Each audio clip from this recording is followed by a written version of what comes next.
Hi guys, tara samahan nyo nga ako sa mga ganap ko ngayong araw. Hi, ako nga pala si Jenny, walang trabaho at may 3 anak at tanging pagbablog nga lang ang pinagkakakitaan ko at pag-a-affiliate.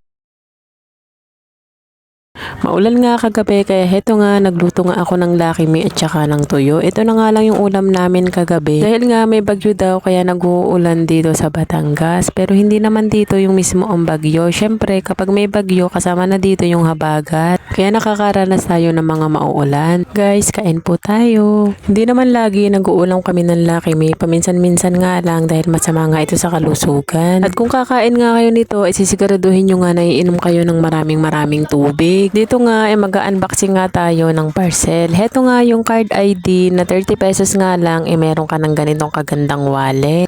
Pwede mo nga siyang gawing wallet din at saka isama mo na nga din yung mga ID mo, dito mo na nga lang din siya ilagay. Kinagabihan nga to, hindi ko na nga na video dahil biglaan nga lang to. Naisip ko nga nalagyan nga ng kwarto itong aming maliit na bahay para kahit papano nga meron nga tayong privacy man lang. Para naman nga kahit papano kapag bukas mo nga ng pinto hindi nga open na open, nakita nga lahat. Kinaumagahan na nga to mga ma'am. Eto nga at naglilikom na nga tayo ng hinigaan dahil araw-araw naman natin tong routine. Ano pa nga ba ang gagawin natin bilang nanay? Pagkatapos nga niyan, heto nga mga unan inilagay ko na lang at pinatong ko dito sa ginawa kong patungan. Dahil nga tulog pa itong bunso ko at itong aking 2 anak nasa labas na at nagseselfon na nga. Grabe na nga yung sama ng panahon ngayong umaga.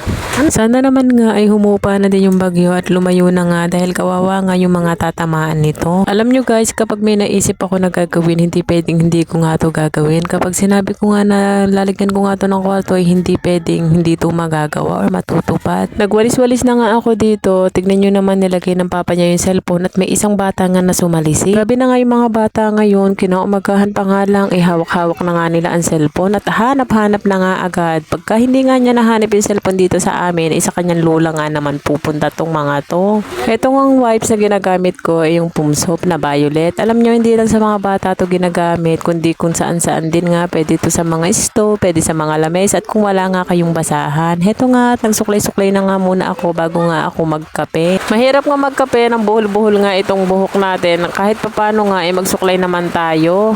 Meron kasing mga mamis na wala nang suklay-suklay, wala nang hila-hilamos, diretso na nga ang gawa sa gawaing bahay. Syempre, bago nga ako magsipilyo, marami na nga akong nagawa. Hindi nga ako magsisipilyo at maghihilamos kapag hindi ko nga muna nililikom itong hinigaan dahil ayaw ko nga ng ganon. Ito nga yung aking sabon na ginagamit, ang patagtag nga to ng tagyawat at nakakaputi din nga. Kung gusto nyo nga mag-order nito, ilalagay ko nga yung link dito sa comment section. Pasensya na nga kayo at may mga batang maiingay habang nagbo-voice over ako dahil nga na aking bunsong anak. Kaya pagpasensyahan nyo na nga kung may maingay na bata, yun nga yung bunso kong makulit. Nasanay nga ako na tuwing gabi nga ako nagvo-voice over, ngayon nga lang ako sinipag ngayong umaga dahil nga meron na nga ako mga video kagabi. Akala nyo lang madali ang pagiging content creator, hindi nga dahil ikaw na nga yung taga-video, ikaw pa yung magvo-voice over at ikaw pa nga yung mag-e-edit. Tapos nga yun, ikaw na nga din yung mag-e-edit at magbubura ng mga clips na hindi nga pwedeng ilagay. Dahil nga may dumaan nga na magmi-mineral, heto nga isasalin ko na nga yung dito at sayang din nga. Ito nga ipapagpainit ko na nga lang. Heto nga nangihingi na nga ng kape itong aking mga anak. Kaya heto nga at mag-iinit na nga tayo at titimplahan na nga natin sila ng kape. Heto nga titimplahin ko black coffee na nga lang para nga pare-parehas na nga lang sila. Alam nyo ba, hindi na nga ako problemado dito sa aking lagayan ng plato dahil hindi na nga siya nababasa dahil nga dish strainer na nabili ko. Dahil bago ko nga ito ilagay sa platuhan ko, ito yun na nga to at nakatulo na. Heto nga, nagbabanto nga ako ng tubig dahil ayaw nga ng mga ano ko na mainit nga yung kape kaya nagbabanto na lang ako ng tubig. Kape po tayo.